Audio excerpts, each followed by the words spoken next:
bagaimana mempengaruhi orang itu menggunakan NLP. Jadi kita lebih banyak kepada bagaimana kita fokus kepada customer kita, fokus dengan gestur tubuhnya, fokus sama cara berbicaranya, kemudian apa saja yang terjadi di dalam berinteraksi dengan customer kita. Makanya dalam 5 menit pertama kita harus mempunyai kemampuan seperti itu. Makanya ilmu hari ini yang disebut dengan training selling skill, cara itu mempengaruhi customer ala NLP itu adalah menggiring customer kita masuk ke tempat kita. Itu intinya sebenarnya. Jadi kalau kamu mampu menggiring dia masuk ke wilayah kita, kamu lebih mudah mengajak dia untuk diskusi lebih panjang. Itu sebenarnya.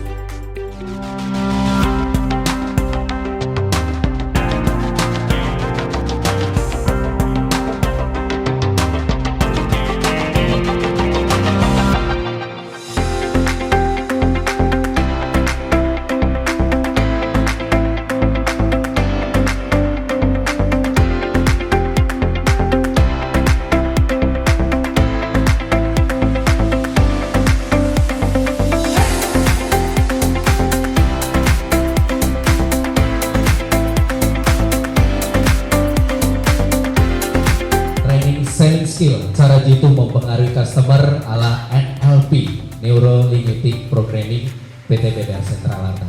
Hari Sabtu tanggal 16 November 2024 di Plaza Hotel Tegal. Boleh minta tepuk tangannya? Terima kasih.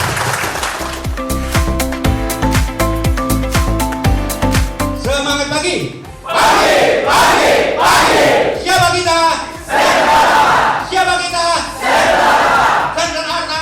senang, Sentralata! senang, Sentralata! sukses, Sentralata! mulia. Terima kasih.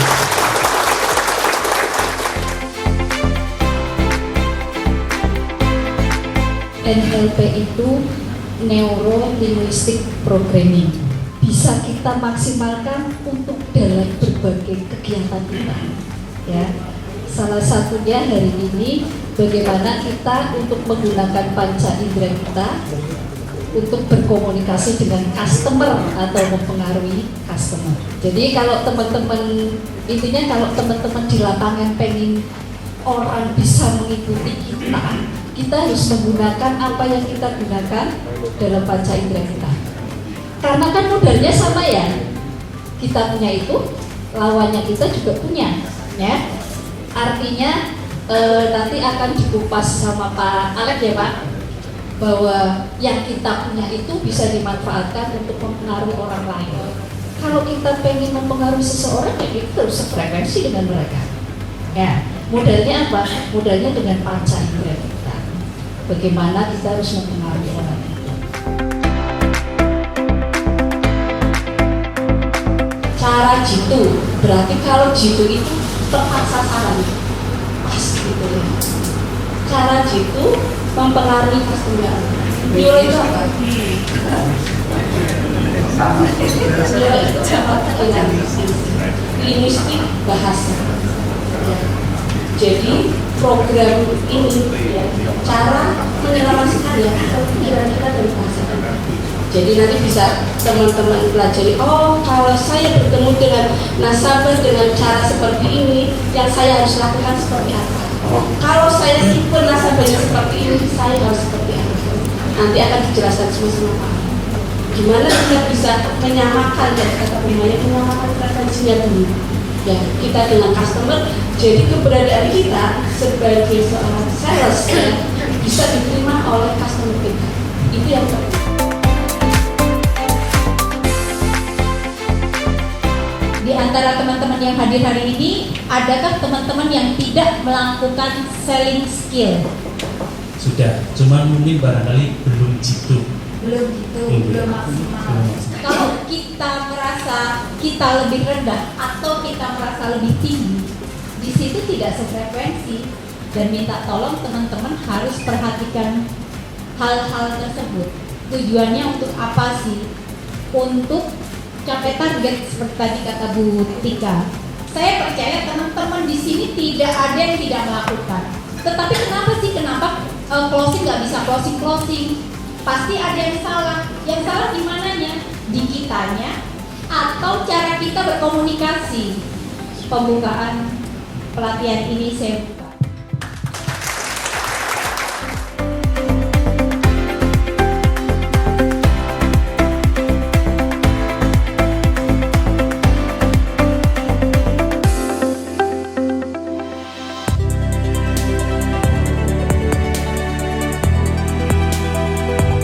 Di dalam sharing skill paling penting ada tadi saya menekankan bahwa omongannya. Jadi kalau kita ingin berhasil dalam penjualan, omongan sangat penting, ya. Tapi bukan omong-omong ya. Kita membawakan konsep yang berbeda. Jadi cara jitu bagaimana mempengaruhi orang itu menggunakan NLP. Jadi kita lebih banyak kepada bagaimana kita fokus kepada customer kita, fokus dengan gestur tubuhnya, fokus sama cara berbicaranya, kemudian apa saja yang terjadi di dalam berinteraksi dengan customer kita. Kita tidak berbicara produk di saat pertama kali bertemu dengan customer. Kalau kita langsung nodong customer kita dengan produk, itu masalah besar. Kenapa? Karena kita tidak menemukan informasi apapun ketika kita berbicara dengan customer kita. Yang paling penting adalah bagaimana kita menjalin hubungannya. Ketika hubungan sudah bisa kita jalin dengan baik, pengaruhnya kuat sekali. Makanya dalam 5 menit pertama, kita harus mempunyai kemampuan seperti itu. NLP adalah Neuro Linguistic Programming. Itu bahasa pemrograman. Bahasa pemrograman di mana? Di otak. Jadi kita memainkan cara berpikir kita untuk mempengaruhi customer kita. Kalau kamu mampu mempengaruhi customer, itu dipengaruhi dari pikiran kita dulu. Jadi harus dilatih dulu kemampuan cara kita berpikir sebelum bahasanya keluar. Jadi mampu mempengaruhi customer dimulai dari bagaimana Anda memulai percakapan. Jadi kalau percakapannya salah total semua. Tapi masalahnya yang sering terjadi, percakapan yang dimulai itu harus seperti apa sih? Bukan hanya saya ketemu, Pak, saya Tresno dari Sentra Alta, lalu ngapain gitu. Nah itu nggak jelas. Mesti cari informasi sebanyak mungkin untuk menentukan siapa customer kita yang sesungguhnya. Ketika kita mulai dapat informasi itu, kita berinteraksi dengan customer kita atau berinteraksi dengan siapapun, kita menggunakan 3 konsep awal seperti ini. Pertanyaan saya, Bapak Ibu yang ada di sini, teman-teman sekalian, itu sering memakai yang mana? Yang visual, kinestetik, auditorik. Jadi kalau kamu visual, kamu melakukan menurut versi kamu. Karena kamu visual, kamu suka yang indah, suka yang cantik-cantik. Lalu kamu kasih bunga kepada pasangan kamu, di mana dia bukan visual, gak matching. Itu yang jadi masalah. Lalu ternyata pasanganmu, cowok atau cewek ya, asal jangan cowok-cowok aja ya atau cewek-cewek ya. Oke. Nah ternyata dia orang kinestetik. Dia butuh apa? Belayan, kasih sayang. Jadi dia nggak butuh bungamu. Bunga mungkin diterima di awal bagus, tapi kelanjutannya enggak. Itu rahasianya. Oke? Kemudian kalau pasanganmu ada auditory, ya auditory, kamu harus dengarkan ceritanya. Perhatian yang kamu kasih itu dalam bentuk apa? Mendengar. Nah sama ketika kamu ketemu customer kamu. Kalau customer kamu udah bisa detect mana yang kinestetik, mana yang auditory, mana yang visual, kamu akan berhasil dekati dia.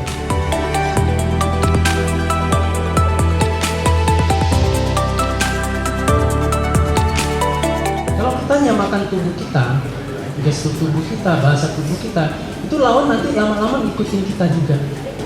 Nah itu yang harus diperhatikan, ya.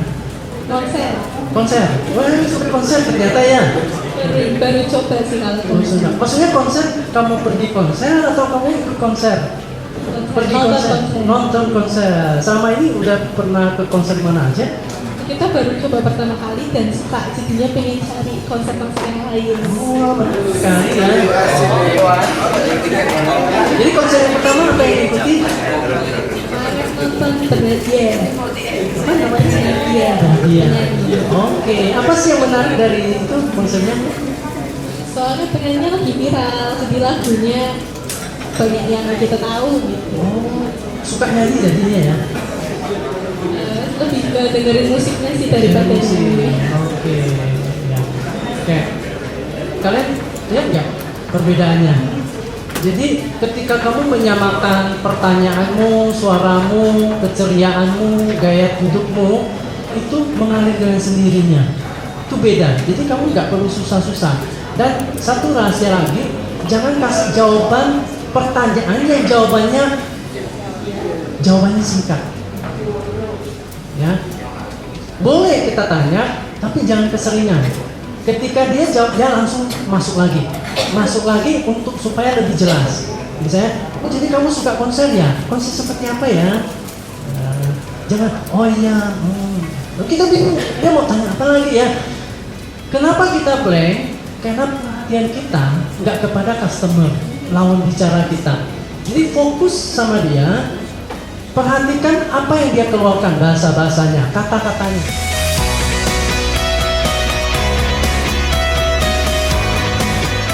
Untuk yang belum kenal gimana? Lewat apa kita mencari informasinya? Untuk lihat objek apa? Kita mau ketemu aja sulit kok. Kita mau datang aja nggak bisa. Terus gimana supaya kita bisa datang, bisa ketemu, bisa enak ngobrol 5 menit pertama kata Pak Lek tadi. Kita harus sudah punya datanya dulu. Sudah tahu hobinya apa, sudah tahu anaknya berapa. Sebelum datang, searching dulu. Cari media sosial, nggak ada media sosialnya, cari informasi, bahkan informasi ke orang terdekatnya dulu, pasti tahu.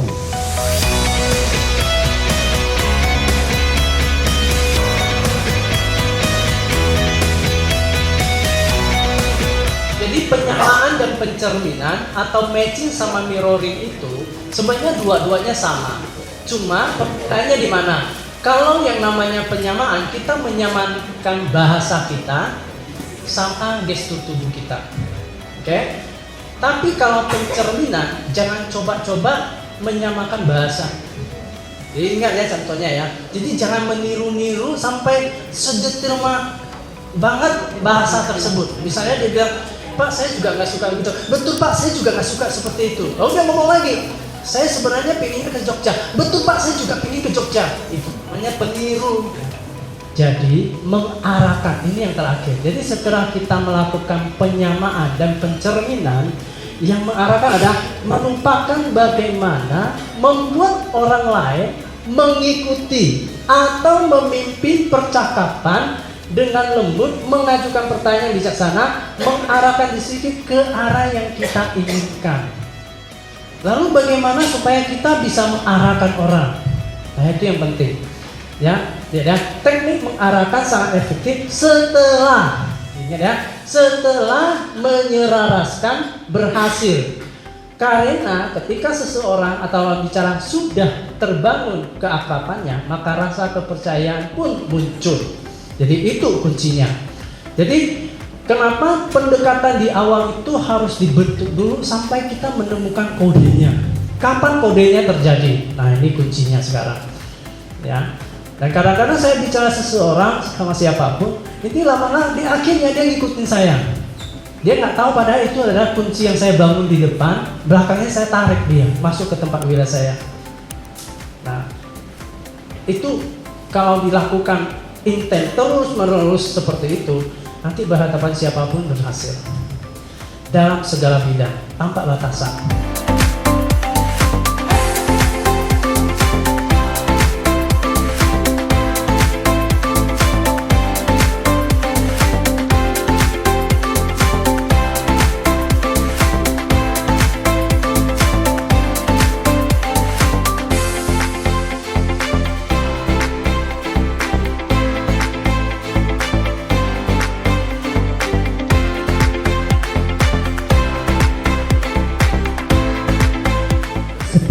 Kendalanya Mbak itu apa? Kendalanya untuk saat ini penjualannya lagi turun Pak. Emang gimana usahanya apa Mbak? Usahanya jualan tas Pak. Jadi jualan tas. Ya. Contohnya tas apa Mbak? Kan Bapak tadi saya harusnya udah tahu usahanya saya apa. Iya. Di review sama jadi videonya itu udah keren banget Pak. Ya. Oh iya. Ya saya pernah lihat sih Mbak itu, bahkan saya juga jadi pemainnya salah satu. Dulu itu Pak. Dulu sebelum saya jadi pengusaha itu. Iya. Oh. Jadi biar usahanya Bang Anton makin sukses, jadi kan ikut semua Pak. Jadi nanti depositonya bisa tambah lagi. Iya betul.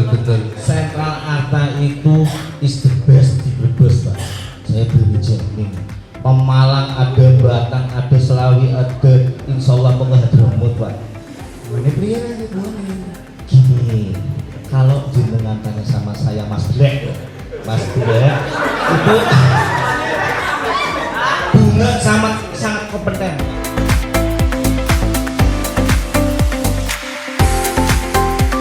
Inti dari pelajaran ini adalah kamu harus mampu menguasai lawan kamu. Kamu harus menggiring dia masuk ke wilayah kamu. Itu yang paling penting. Makanya ilmu hari ini yang disebut dengan training sharing skill, cara itu mempengaruhi customer ala NLP itu adalah menggiring customer kita masuk ke tempat kita. Itu intinya sebenarnya. Jadi kalau kamu mampu menggiring dia masuk ke wilayah kita, kamu lebih mudah mengajak dia untuk diskusi lebih panjang. Itu sebenarnya.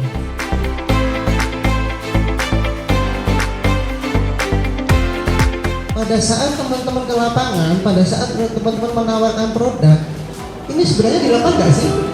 Ya, ini pasti kita lakukan. Ini kita lakukan. Cuman permasalahannya adalah kita belum tahu ilmunya, betul nggak? Nah, betul nggak teman-teman ya? Nah, harapannya kalau kemarin kita belum dapat ilmunya aja kita closing banyak, apalagi nanti kalau kita udah dapat ilmunya dan kemudian kita matchkan dengan praktek hari demi hari. Saya yakin nanti kedepannya kita bisa closing yang baik.